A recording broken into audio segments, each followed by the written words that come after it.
when we are trying to manage money with a partner, or like if we've just like moved in together, or like are exploring shared finances, blended finances, there tends to be a lot of focus and fixation on like how are you spending money right now? What are you doing to sabotage our financial life?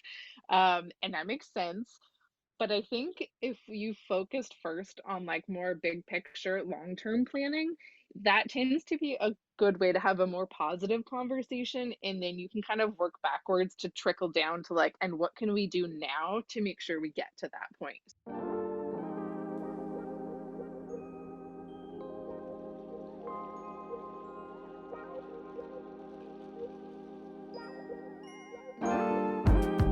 Hello, hello, beautiful humans.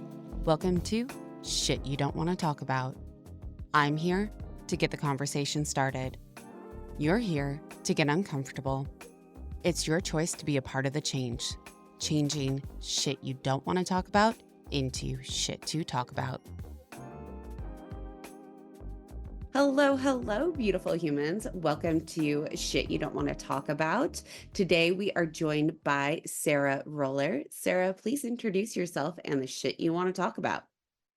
Hi, Jen. So, my name is Sarah, and I am a financial coach. I work primarily with women and couples, usually in their kind of 30s and 40s. And typically, they're struggling to save money. They feel overwhelmed trying to create or implement a plan for their finances. And then I help them understand their spending patterns, clarify what their goals really are, create a personalized plan for proactively managing their money. And by taking a holistic approach, we're looking not just at their finances, but also their lifestyle and their values so that they can feel confident that they're spending both their time and their money in ways that allow them to enjoy their life today while also creating the future that they want. And the shit that I want to talk about today is financial conversations that we have with ourselves, as well as financial conversations that we have with our partners. Oh, yeah, that is a conversation to be had. And It's one we I often avoid, both with ourselves and with our partners. yeah, it is. It is. Yeah. Uh so yes, y'all, just to give you a heads up, we've had a few start stops on trying to record this, and I am seeing a lot just come up for me having this conversation. A lot of the episodes that I do, I either am not, it's something that I believe we need to talk about, but it's doesn't I don't have a history with it or closely tied to it. This one is a little too close for home, or a little close to home, maybe not too close, and that it feels a little icky to be talking about it. Like, I feel like there should be hope in this conversation, yet I feel shameful just not having my shit together and being like, "Oh, I'm talking to you because I already have all the answers as You well." figured it all out. Yeah. Yeah, I don't. I don't. And in a few of these of the leading conversations to this, we talked about just a big piece that I'm noticing just for myself, and maybe this is a good place to start, and how being in a relationship, we have a lot that we come with that we don't always realize we come with.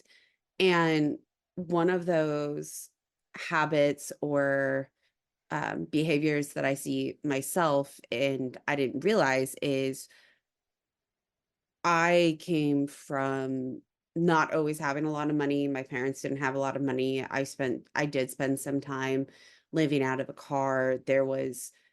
Money has always been something I wanted to get, but not something I've ever been able to keep. Meaning Mhm. that, like, for some reason, I can manage having all my credit cards maxed out and be able to sit very comfortably. Like, I can live. I'm like, "I'm good. This is life. We're good."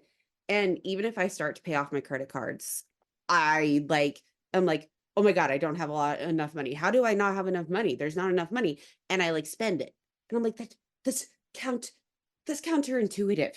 that contradicts each other. That doesn't make any sense whatsoever. And yeah, so you mentioned that these come up in relationships, and that's like not Yeah. fun. Well, yeah, I mean, what you just said, there's so many things that we do that, like, from a logical perspective, like, they don't make sense. If someone from the outside was looking at the way that we react around money, it just doesn't make sense. And sometimes you don't always see those things in yourself, but you can see them really clearly in your partner, or the comments that your partner makes really highlights some of the less than ideal habits that we have ourselves. So a partner can be a wonderful or a really annoying mirror of what we do. Solidly yes, on that, because it was something that I've been struggling a lot with is coming to terms with that. Yeah. Yeah. And and there are, like, I will say, I'm in a relationship and we've been together for 6 years. We've lived together for 5 of them. So it's like our lives are very intermingled. We have tried things like, and from what I'm curious on your thoughts, but also want to share for myself, I've always been like, whatever people do with their money, each relationship is very different. I don't know if there's best practices. We tried putting our joints together because we thought that's what we should be doing. And for Hmm. y'all, I am putting quotes up there because I'm like, should is a solid, like, nah, that didn't work for us. We finally figured out having his bills be his, my bills be mine, and we have a joint account for our joint bills. We're like, yo, that works really well for us. Like, we have our freedom. We're not constantly having the shame of why did you spend this, blah, blah, blah, when they're just wondering. Like, it was never meant to Hmm. be a shameful thing. And it's been a very, very long journey just to get to this point, but now we're looking at bigger things, like, what if we wanna buy a house? What are we, like, seeing our habits on, paying off debt? How do we create savings? And another point that I wanna bring up that I've been seeing a lot on, like, TikTok and Instagram is that it's shameful to have a savings account. And I know Hmm. that's a lot to unpack, but I'm kind of just going, "Hey, these are all the real things that I'm going through right now," and I'm like, "It's not I don't know. It doesn't always seem hopeful." Yeah. Yeah. There, I mean, so a lot there. I mean, I think especially on the kind of managing money with a partner, there's so many things going into a relationship where, like, we know what we're looking for, we know what would be work well with the traits, the behaviors that we have. I'm really neat and tidy, and I'd want a partner who is also neat and tidy, or something like that. But I think a lot of times we haven't unpacked who we are as, like, a manager of our money.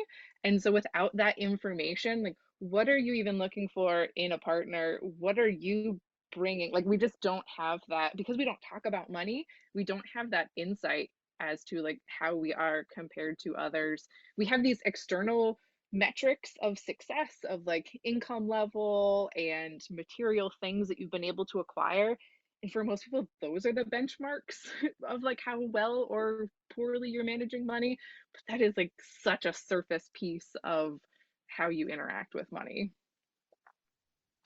You saying that just made me think that, especially because when it's an external, metric or, like, validation of, like, people, and I will say this is definitely, like, my own image on myself, but, like, how I feel society also interprets it of, like, "Oh, you must have a lot of money if you have a named brand car, purse, blah, blah, blah."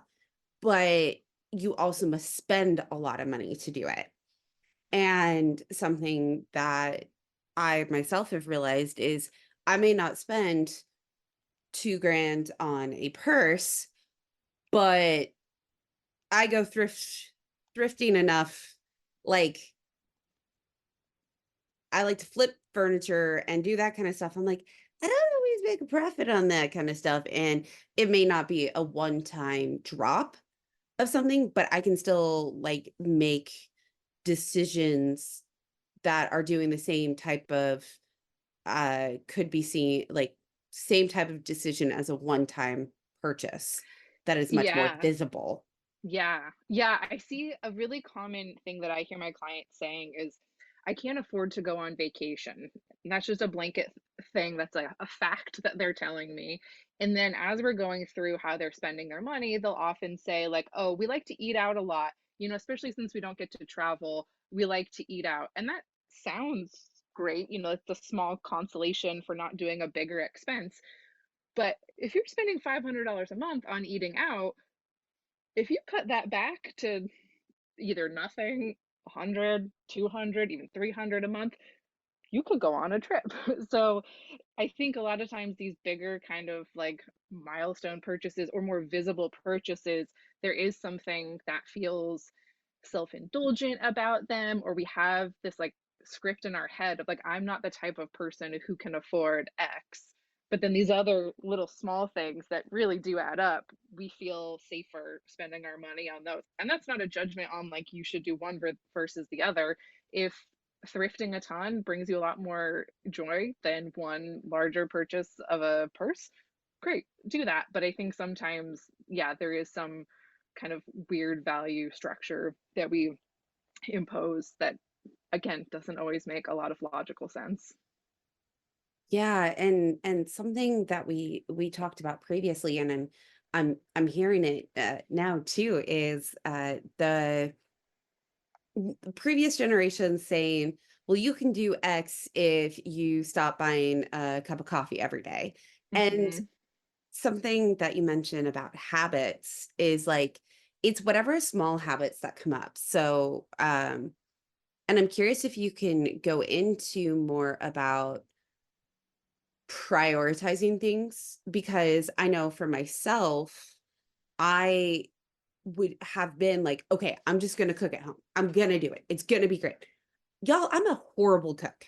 I did not learn how to cook very well. I am not someone that like it stresses me out trying to learn to do this to save myself all this money. Like I have ruined many, many pots and pans. Like I can't buy an like Tyler really wants a new nice set of pots and pans and I keep having to replace the ones I ruined with like going thrifting because I'm like I know I'm going to ruin them again.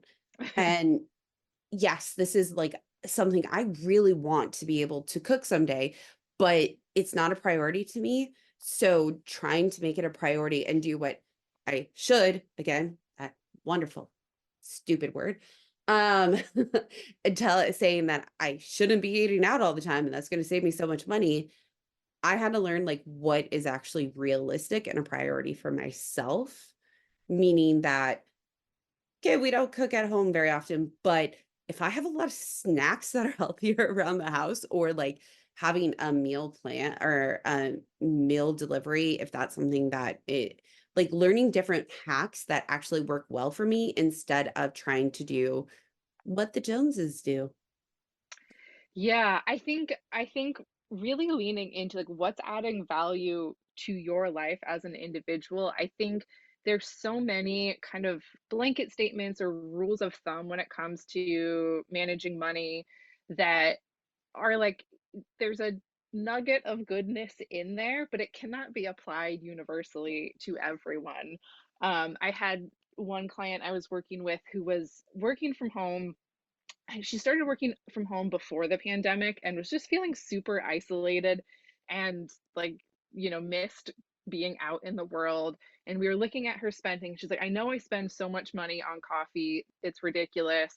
And we looked at her, how much she was spending. And it was, she was going out like 3 times a week or something like that, but was feeling really guilty about it. So we looked at it and we decided, okay, you're going to the coffee shop mostly to get out, also for maybe a slightly stronger coffee than you get at home. Okay, that's what we're achieving here. You're getting a coffee and a pastry. Figured out that the adding the pastry doubled the price, but only increased the enhancement of the experience by about 10%. Obviously, those are rough numbers, but like there was very marginal benefit adding the pastry. So I was like, okay, what if you cut out the pastries and you just got the coffee, you got to get out of the house, you got the stronger caffeine, and then we add it up. If you do that 3 times a week, it's gonna be X amount for the year. Are you okay with that? Okay, great. Now stop feeling guilty about that. That's just what it costs, and that adds a ton of value. The days that you have meetings you're dreading, you get that extra caffeine. The days you're feeling super isolated, you have permission to leave the house. Great. I love that. And I appreciate you talking about like breaking down that behavior. Something that I've seen in my own life and I've heard other people mention it a bit was okay, so they did this really cool like hack. I'll call it a hack. I guess that's what we'll Mhm. call it for today. Is they figured out where to save money, but then it doesn't always get directed somewhere. So it ends up being splurged somewhere else. So it's like it almost can feel like restricting yet beneficial at the same time. There are a lot of these like double meanings for a lot of things. I'm realizing. Yeah. Yeah. S Saving money just for the sake of money is incredibly boring and, like, not motivating, not exciting.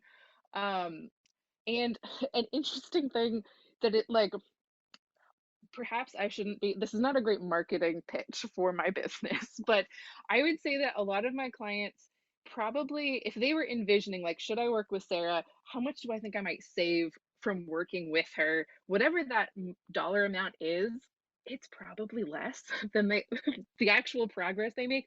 But what they do instead is they save money in areas that don't have a ton of impact, or like it doesn't hurt that much to cut out this expense or reduce this expense, but it allows them to free up money so that they can now hire a housekeeper, go on vacation, things that they felt like they couldn't do, but actually add a ton of, if cutting out your takeout by, you know, let's say you're doing it 5 times a week, okay, can you cut it back to 3 times and now you have money for a housekeeper? Cutting back on takeout, that sucks. But if it means you get to add this other cool thing in, all right. Yeah, maybe that doesn't feel like such a bad trade off anymore.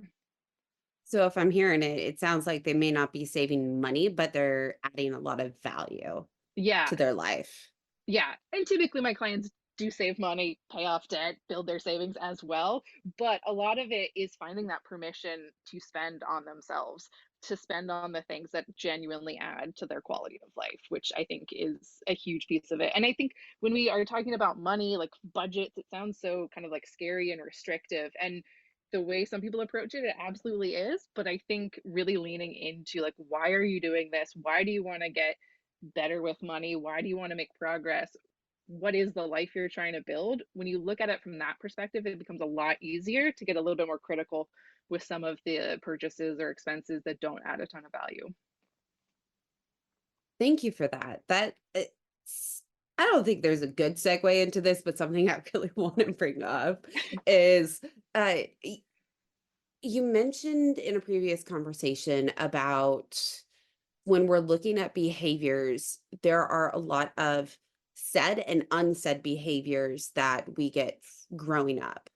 And I'm curious if you can go through a few of them or how we might start clarifying these for ourselves because you mentioned some that I was just like, oh, damn, what? That's a thing? Well, yeah, and I think when we're growing up, we absorb from our parents primarily, but also our extended family, the community we grow up in. That's kind of how we learn how money works in the world, how we should interact with money, how we should treat money. And a lot of the things we pick up are things that our parents directly say to us about money, but most I mean, most of our parents, didn't sit us down and have like the money talk. I mean, a lot of parents didn't have the sex talk. I would say a lot fewer have a money talk. Um, so a lot of the things that we're hearing are not necessarily like this is how a 401k works, but more of a, goddamn that electricity bill is high. What are you kids doing? Mhm. So the little tidbits that we heard our parents say, or often the phrases that we heard our parents say, there's a huge range of things, whether they're positive, negative, but those little sound bites tend to be kind of how we filter things through as an adult.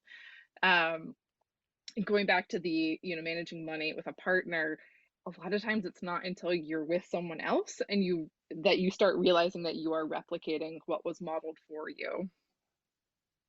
I see that a lot in things that I don't always realize, like, there are items from growing up that I can know they existed. I think that I don't do them, but I still totally do them. Um, Mhm. one of which is there was my dad just didn't always make the wisest decisions in saying that he got a really big bonus from work one day, and we were past due on my parents' mortgage, these type of things, but he went and bought like a new VCR and new Nintendo. And it sounds really weird to remember this. I'm an only child. I was like 6. I wasn't allowed to play the video games. I was very upset about this. So my 6-year-old brain, this was the most upsetting part of it. Come to find out later on, I found out that it happened with the mortgage. It happened with the credit cards. Like these were habits that he continued to do to up until the point when my parents split up because he wiped our bank accounts and left me and my mom. And it's interesting to see him continuing to do that life cycle even after they split up when I was like 12. So over 20 years ago, he continues to do the cycle. And I honestly had no idea until, I started looking at this for myself. But I do it too. And it's really frustrating. Like, yes, all my bills are paid. But I was asking you about that reference. Like, if I'm saving money from not getting a pastry, that just means I can get a more expensive video game, or I can do more expensive food, or like it's those things where I I personally don't redirect in the best areas. Yep. And it really did show up when being in a relationship to go, oh, I guess I didn't realize I did that. Yeah, I mean, a couple of things there. First, I'll say, so I recently bought a Target gift card. It was 10%. You could buy gift cards for 10% off. So I bought a $500 gift card. It only cost me 450. Great. Great financial move, right? And I hope it will be. I haven't spent it yet, but I've done this in the past. Every year they have a day where you can get gift cards for 10% off. But I know this from talking to a ton of people, also from seeing myself. Now, if I just think, okay, I got $50 worth of things, I'm going to buy exactly what I would have normally bought, that's $50 saved. Great. That's the story that I'm telling myself. But when I show up at Target and there is something that I didn't plan to buy, but it's under $50, well, that thing is free. Great. That thing is free now Yeah. because I saved $50. But I'm also still telling myself that I saved $50. And Hmm. also I just front loaded all this spending. When I go and do that purchase is also kind of free because it's on a gift card. So I'm going to feel more inclined to go shop somewhere else because this Target purchase didn't really happen because that was free. And there's just so Yeah. many like mind games that we play with ourselves that like we tell ourselves that we're saving money, but like we're not really. We're just spending in a different way. So that's one little anecdote on the mind games that even people who think about money constantly, like myself, still do. Um, but How do also, we Oh, go ahead. yeah, I was going to say also that we see these flawed things that our parents do, and we think, okay, I shouldn't do that. That clearly didn't work, and yet we find ourselves doing it, and it's really infuriating. It's hard. I mean, when that's what's been modeled for you, you don't have an alternative model of like, okay, instead of doing this, I should do this. Even if it's not a great model and you can identify that, if that's what's kind of hardwired and programmed for you, it takes a lot of work to kind of break down that kind of automatic response. So it is very common to do the things that we saw our parents do, even though we know they were not helpful or healthy or productive for them. How do we start identifying these habits for ourselves or like our spending habits overall? But like, how do we start even looking into these? So I think with the things that we can identify, first identifying it is the first thing. So just seeing, okay, I saw my dad spend money in ways that were not particularly healthy, and I can see myself doing that. Seeing that it's happening is a really, important first step. Then I think trying to essentially like shorten the time window between when we're about to make a purchase or a financial mistake, to like when it happens. Usually usually what happens is like in hindsight we see like, oh, maybe I shouldn't have done that. But Hmm. the more we're kind of like thinking about it, recognizing the patterns, what tends to initiate them or trigger them, that could be certain situations like getting a pay raise, getting a bonus, getting a tax refund. It could be I tend to make impulsive purchases when I'm on my phone at night. It could be when I'm bored, when I'm feeling insecure about that presentation I have to give at work. Suddenly I'm $600 in new work outfits purchased, whatever. Finding out what those triggers are, probably you won't immediately stop, but you might notice that you did the thing right after you did the thing. It still Hmm. feels frustrating because it still happened, but like the more we can kind of pay attention to those patterns, it goes from a week later I realized I did the thing to like the next day I realized I did the thing. Then right afterwards, oh damn it, I just did the thing. And then Hmm. I'm doing the thing. I'm doing I'm still gonna do it. I'm doing the thing to like I maybe I won't do the thing. Maybe I'll do half the thing. So just kind of like shortening that window and like, or maybe it's every other time I indulge in Hmm. it, but not always. But so I think it's really just leaning into or exploring, getting curious. What is the pattern? What is the cadence? And trying to identify it like before it happens. I love that example, and that's something that I've seen with my Amazon purchases. And I feel like that's another one that is like, oh, but it was online, so it doesn't count. It really does, y'all. Mm-hmm. And my Mm-hmm. recycling can tell you that it counts. It has enough Yes. boxes. And it's like almost like as much as my mind tricked myself into saying, hey, but using a gift card is not using real money, that type of thing, I've had to learn how to. I noticed having the Amazon app on my phone was really easy for me to go purchase things. So Mm-hmm. I have it in the browser, but it's an extra step that makes me get Yep. there that I'm like, okay. And then it was like, okay, I can put things in my cart, but I can't hit checkout. Yep. And I can do it like, can I wait for it? Can I go to a store for it? Can I um like I have more questions for myself that I've had to build. And y'all, I still have an Amazon issue. Like it still happens. It's where it's a lot less and it's a lot less frequent and it's taken a lot of trial and error. And the biggest times I see myself having an influx of wanting to spend money is when something else is out of control. Yes. Yes. So, Figuring out what those patterns yes. are. Mm-hmm. So like I have been trying to stop eating sweets. So sweets are like my go-to controllable. I'm like, okay, life is shitty. I can go eat sweets. But when I'm not eating sweets, I'm not like I'm trying other ways to get myself motivated. So I'm like, Mm-hmm. but then I'll be like, okay, well, I need XYZ. And it's like my brain power is avoiding sweets. So therefore I can't like What handle a dopamine hit can we yeah. replace it with? A Mhm. purchase. Yes. Yeah. And it's identifying those that I I see it reflected back in even my relationship where it can be like a comment that my partner will make and it's just like an observation. Like it's like literally like, "Oh, you got something else from Amazon today." Literally, The there's judgment he probably I'm gonna read into a ton of judgment even though he yeah, probably I didn't read imply into it. it. I read Yeah. into it, and then I'm, like, all mad at him. I'm like, "What? It was for you."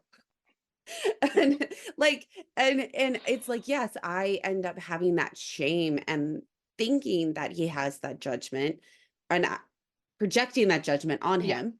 Mhm. Um, and that causes a lot of issues, and I see that come up with a lot of things, like, when we talk about future plans of, Mhm. like, there's a lot of and I don't always see it. It's very frustrating because I'm like, "Oh, well, I was kind of an asshole. I probably my bad." And so that can snowball and it causes a lot of issues. So when we're starting to look at these behaviors, how do we start identifying them even within our relationship or start having these conversations? So I think you mentioned that future conversation. I think a lot of times when we are trying to manage money with a partner or like if we've just like moved in together or like are exploring shared finances, blended finances, there tends to be a lot of focus and fixation on like how are you spending money right now? What are you doing to sabotage our financial life? And that makes sense.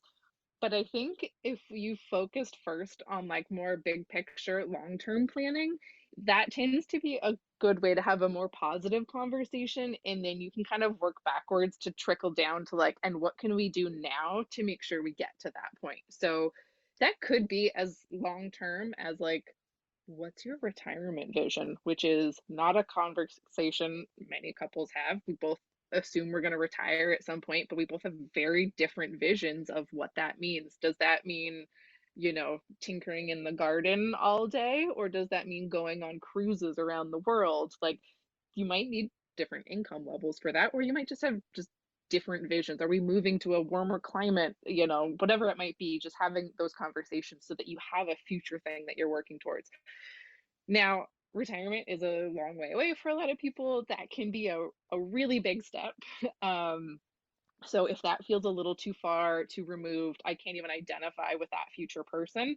Pick something that's a little bit, less far off, whether that's we're thinking about buying a home in the next 5 years or something like that, or starting a family, or when our kids are in school and they're not in daycare anymore, what would we want to do with that money? I think having those bigger conversations, and then it's like, okay, we're really excited about this. We're excited about it together as a team. One, it kind of reduces a lot of the animosity if we've like identified a shared goal.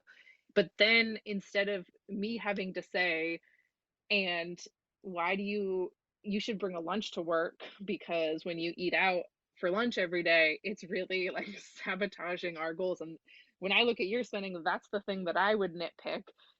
He might turn around and say, "Okay, let's see how could we get there?" And he volunteers a totally different expense of his that he's like, "Yeah, I could do without that."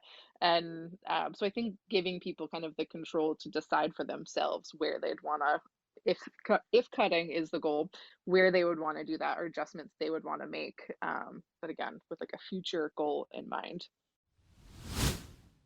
You mentioned of like the goal being the house. Something that you mentioned in a previous conversation is people think about debt in very different ways and feel about debt in very different ways. So going about buying a house could be very different conversations, yes, based on couples, but then based on individual experiences to get there. Can you go in a bit more and give us more details about that? Yeah, so I think debt is can be a really triggering conversation topic, but I think we all have an assumption about like how debt should play into people's lives and like good debt versus bad debt, and we kind of assume that our vision of it is correct because we don't talk about it, so we assume that whatever we were raised with or whatever was modeled for us is kind of the standard way. So I have talked with many people who have never had any credit card debt, that like a mortgage, maybe student loans are the only acceptable debt, and anything else is bad. If you get into credit card debt, there is some moral failing on your part, and like you would have to be an idiot to have gotten yourself in that situation. That is the way that people's parents talked about debt, so that is how they think about it as an adult, left unchecked, not being exposed to other people's realities. Then there are people whose parents were constantly in credit card debt. Their credit cards were maxed out, and that's just how they lived life. And that feels like an inevitable way that you would function as an adult. And there's no moral failing connected to it. It just is what it is.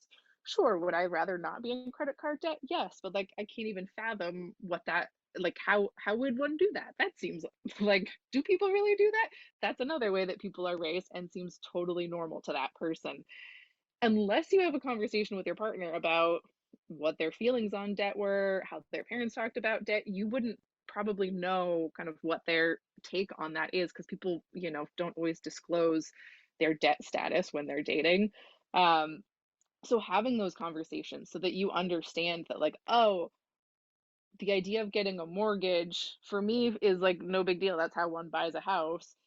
They were raised in a like, if you're familiar with Dave Ramsey, who's super anti-debt, if they were receiving that message, like they may have some strong feelings on taking debt out at all. Um, or they may have really strong feelings if you're coming into the relationship with credit card debt, and you know assume there might is some moral failing on your part for allowing yourself to get into that position. So yeah, it's a hot topic for sure. I appreciate you identifying like the two thought processes that are out there.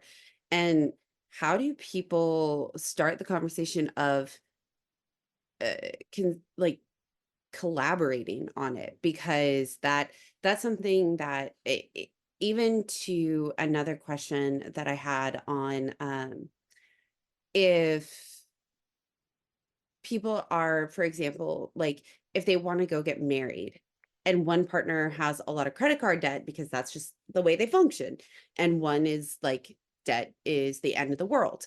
There's there's also not only like, okay, we have two different like visions and thought processes, but there's shame associated in some type of way.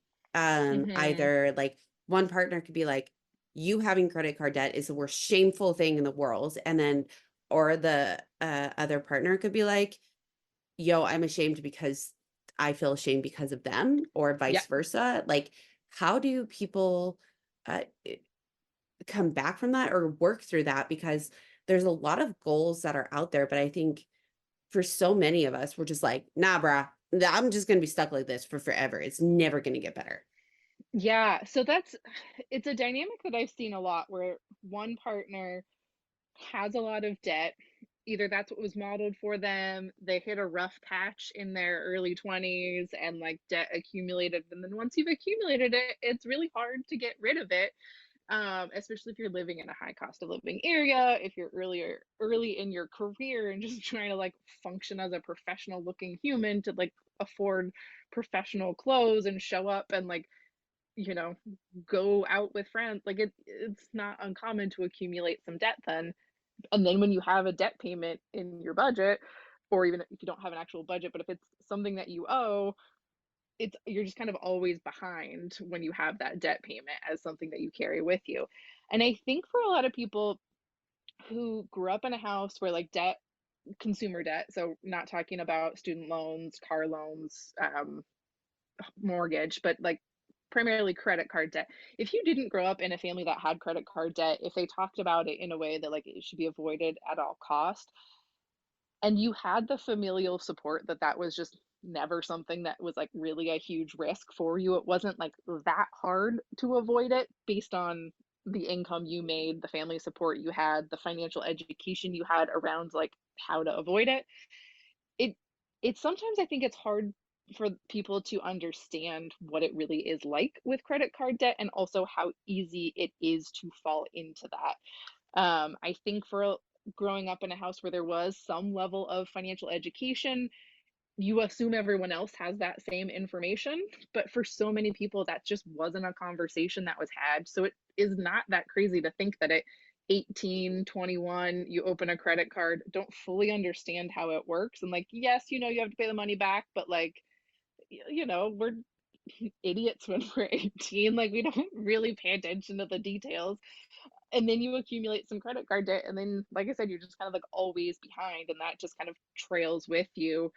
And again, if it was normalized for you as a kid, if that is just kind of a thing that a normal adult does to function in the world, you're not seeing it as something that is so extreme that needs to be avoided at all costs. So I think just kind of if you were the person with credit card debt, to whatever extent you're able to be vulnerable and share what your journey has been.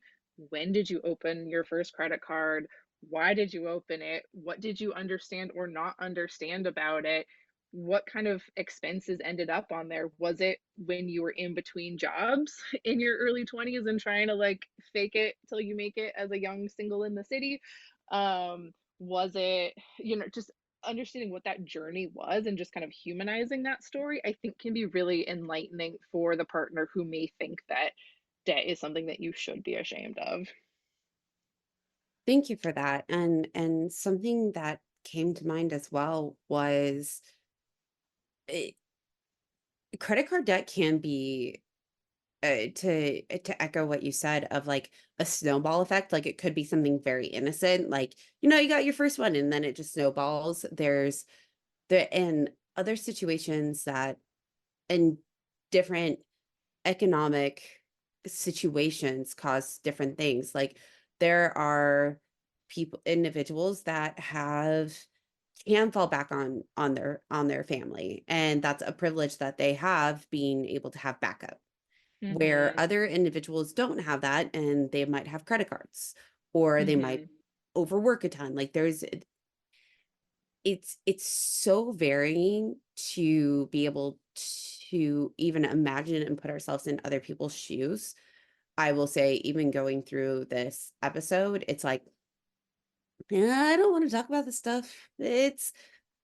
But that's the reason I don't want to talk about it, is because we all have so much shame around it. Mhm.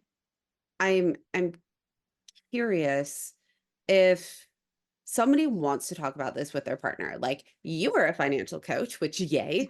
What other resources are there out there? Are there like, if they want to go to somebody local or something like that, is there like, if you try to search a financial counselor, like you're normally directed, at least from what I've seen, you go end up going to debt consolidators. And I'm like, bro, that's not gonna help it. Like No. these are habits, like this is psychological. Like these are like things that long term, like needing to work through with people. Yeah. Yeah, so I identify as a financial coach. There's also an accredited financial counselor is kind of the most official. Like there are some like for-profit financial coach training programs, which like I'm not knocking them, but the validity of an accredited financial counselor, AFC, those are kind of the gold standard in the somewhere between a therapist and a financial planner, people who need help with budgeting, emotions, spending, Yeah. getting out of debt. That's kind of the gold standard there.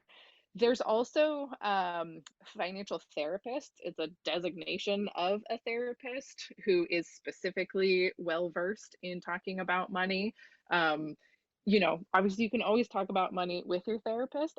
From what I've heard, there's quite a range in therapists' comfort in talking about money. For a lot of them, they've got a lot of their own work, so they may not always be super eager to dive into that. But if there's a lot of the kind of emotional piece, if there's trauma related to it, a financial therapist is probably something to look into.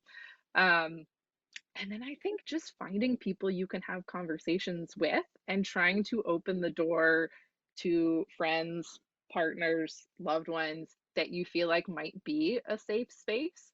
I think finding peers who might be in a similar ish situation tends to be a little bit easier way to kind of tiptoe into that conversation. If you're really struggling with credit card debt and your friend who has a ton of privilege and has never, you know, seems stressed about money, they may not understand it from quite the same perspective.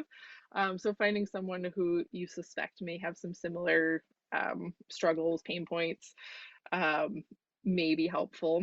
That being said, people are not always receptive to conversations about money. So just finding ways to like just kind of open the door a little bit to make it clear that you are open to having these conversations can be, can be a good strategy just to see who is interested in exploring that with you.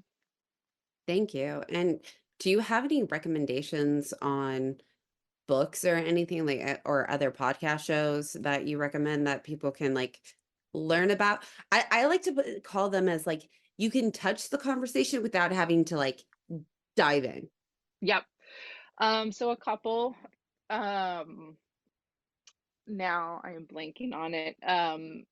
The Money Feels is one by two women in Canada. So there are some like Canada specific references, but they definitely talk about a lot of the emotional components. Um, there is one called I Want to, or Teach Me to Be, I Will Teach You to Be Rich, by Ramit Sethi. The name, he has a book, which is also, it's a great book. He also has a podcast.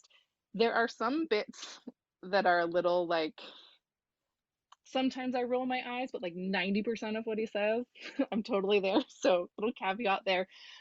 His book is a great, just like how to do money from like a basic perspective. I think it's a really good, just kind of like, I don't know where to start. That's a great place to start.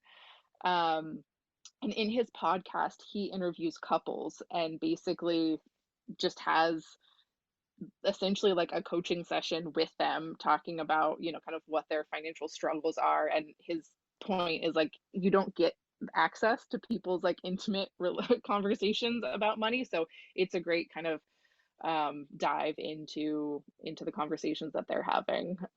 So those are a few ones that I like. The Psychology of Money is a book by Morgan Housel that just talks about the psychology of money. That's a great one that I like as well. Awesome. Thank you. And have we, is there any questions that you want to bring up that I haven't asked yet? Um, I don't, you had mentioned something earlier about like getting access to a little bit more money.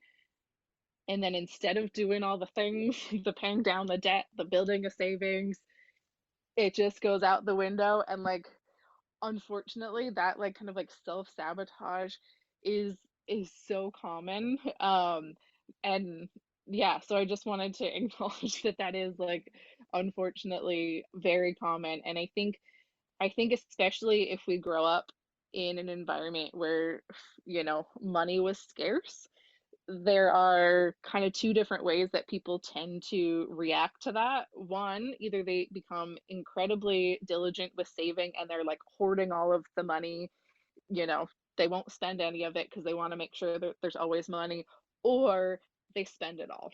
And anytime there's money to spend, I'm going to spend it because I don't know when it's coming in again. So it's here now, so I'm going to spend it. So those are the typical ways that people tend to um, develop coming out of a more financially scarce upbringing. That's a good call out, and thank you. That also puts verbiage to it as well.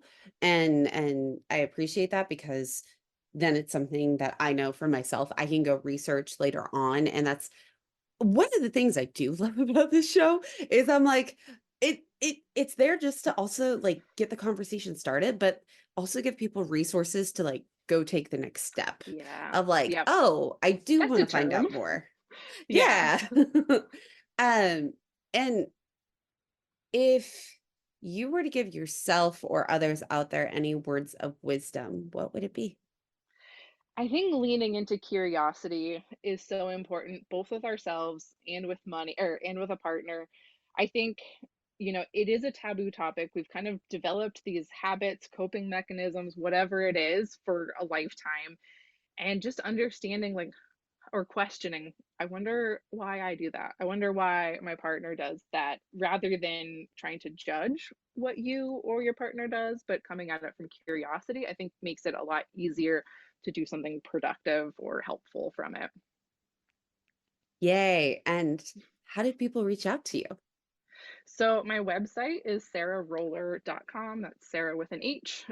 So you can find me there. You can book a free intro session where we can chat and see if what I do is something that you're interested in exploring. You can also sign up for my blog on my website as well. And last but not least, what is something that you're grateful for? So I have started taking pickleball classes from my local parks and rec. And I feel like pickleball either is a big eye roll or like, yes, I love it. I'm super into it. And I was a big eye roller of it for a while, but recently started taking classes. It's on Thursday mornings, which means it's me, someone who's self-employed and can like carve out time in my schedule, and a bunch of retired ladies. And it is so fun. And I think I am just really enjoying like being new at a skill that I am building and learning. And I feel like as an adult, we tend to just do the things that we're good at. We gravitate towards those and we avoid the things that we're not good at. And so I think it's just been really fun and helpful to kind of be in that like learning, I'm not good at this yet mindset. I love that. And I oddly, mine is kind of similar, but also very different. Of I'm very grateful that my partner understands dog training better than I do. We just took our dogs. They just got back from uh going to dog training boarding school, Oh, wow. and a lot of training is with repetition, and it's where there's a lot of steps and I get very, very anxious and overwhelmed. And he's very patient with me, and I'm very grateful for that because for me to have a good relationship with them, I need to be practicing these things. I can't just Mm-hmm. avoid it. So it's been something that I'm like, all right, as a family, we are going to get through this. We will get through this. And I am very grateful for him helping out with that. So, That's awesome. and thank you again for joining today. We appreciate it. Bye. Bye.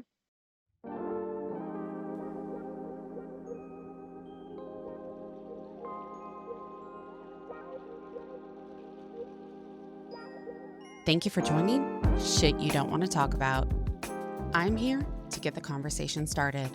It's your turn to continue the conversation. Don't know where to start? Here are a few ways. Rate and review the show, send this episode to someone, and let us know on social media what shit you want to talk about. Bye!